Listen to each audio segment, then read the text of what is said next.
Secunderabad cantonment assembly బైపోలో Congress party ఘన విజయం సాధించింది. ఆ పార్టీ అభ్యర్థి శ్రీ గణేష్ జయకేతనం ఎగురవేశారు. సమీప బీజేపీ అభ్యర్థి వంశీ తిలక్ పై 9725 ఓట్ల మెజారిటీతో విజయం సాధించారు.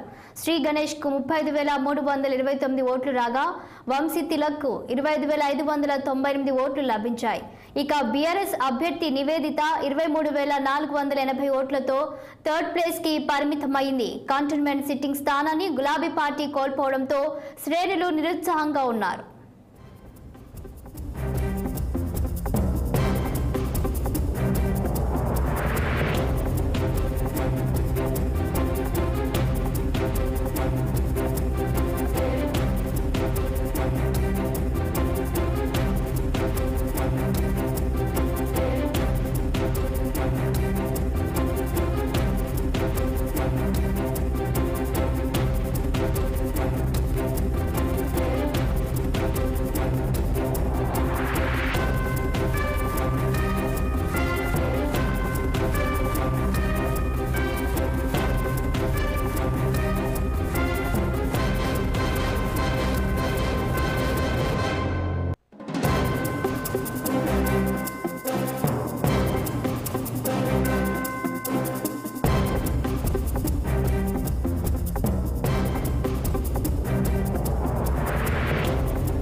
సికింద్రాబాద్ కంటోన్మెంట్ అసెంబ్లీ బైపోల్లో కాంగ్రెస్ పార్టీ ఘన విజయం సాధించింది.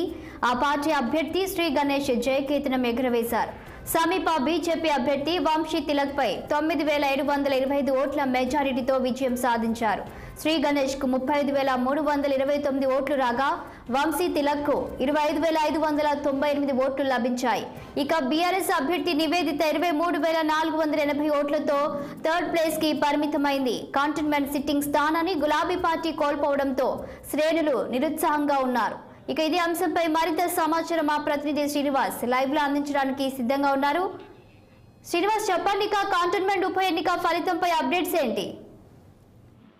కంటోన్మెంట్ జరిగిన ఉప ఎన్నికకు సంబంధించి ఫలితాలు వెలువడ్డాయి. అయితే కాంగ్రెస్ అభ్యర్థి ఏదైతే శ్రీ గణేష్ 9520 ఓట్లతో మెజార్టీతో గెలిచారు. అయితే సమీప అభ్యర్థి బీజేపీ సంబంధించిన వంశీ తిలక్ పై విజయం సాధించారు.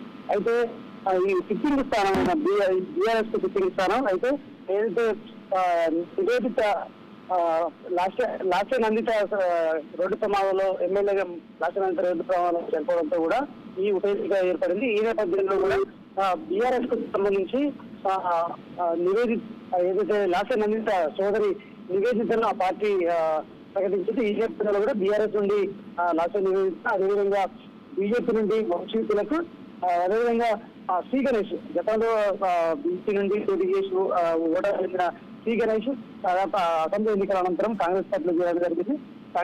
కాంగ్రెస్ ఈ ఉప ఎన్నికకు సంబంధించి కంటోన్మెంట్ ఉప ఎన్నికకు సంబంధించి శ్రీ గణేష్ ని అభ్యర్థిగా పెట్టబడింది. ఈ నేపథ్యంలో కూడా ఈ ఉప ఎన్నికకు సంబంధించి శ్రీ గణేష్ అయితే విజయం సాధించారని చెప్తూ ఈ నేపథ్యంలో ఇప్పటికే తెలంగాణలో అధికారం కోల్పోవడం, అదేవిధంగా ఎమ్మెల్యేలు గెలిచిన ఎమ్మెల్యేలు కూడా ఒక్కొక్క చేజారిపోవడం, మరొక వైపు ఉప ఎన్నికల్లో కూడా ఓడిపోవడంతో కూడా టీఆర్ఎస్ కి గట్టి దెబ్బ అని చెప్పాలి. అదేవిధంగా ఇప్పుడు అంటే ఈ రోజు వెలువడుతున్న పార్లమెంటు ఫలితాల్లో కూడా బీఆర్ఎస్ ఒక్క స్థానం కూడా నిలబెట్టుకునే పరిస్థితి. గత 2019లో 9 పార్లమెంటు స్థానాలు విజయం సాధించిన బీఆర్ఎస్ ఈసారి ఈ 2024 పార్లమెంట్ ఎన్నికల్లో మాత్రం ఒక్క స్థానంలో కూడా గెలిచిన పరిస్థితి లేదు. కొన్ని స్థానాల్లో డిపాజిట్ కూడా రాని పరిస్థితి ఉంది, కొన్ని స్థానాల్లో థర్డ్ ప్లేస్ ఉంది. ఈ నేపథ్యంలో కూడా ఇప్పటికి తెలంగాణలో బీఆర్ఎస్ దాదాపుగా ఏదైతే గెలవని పరిస్థితి, అదేవిధంగా కనుమరుగే పరిస్థితి కనిపిస్తుంది. ఈ నేపథ్యంలో కూడా బీజేపీ అదేవిధంగా కాంగ్రెస్ కూడా అంటే బీఆర్ఎస్ తెలంగాణలో జీరో అవుతుందని కూడా ఇప్పటికి చెప్పిన నేపథ్యంలో కూడా దానికి ఈ ఎన్నికల ఫలితాలు కూడా బలం చేకూరుస్తామని చెప్పొచ్చు. ఈ నేపథ్యంలో కూడా ఈ ఉప ఎన్నికల్లో మాత్రం కాంగ్రెస్ అభ్యర్థి శ్రీ గణేష్ అయితే విజయం సాధించారని చెప్పొచ్చు. Thank you Srinivas.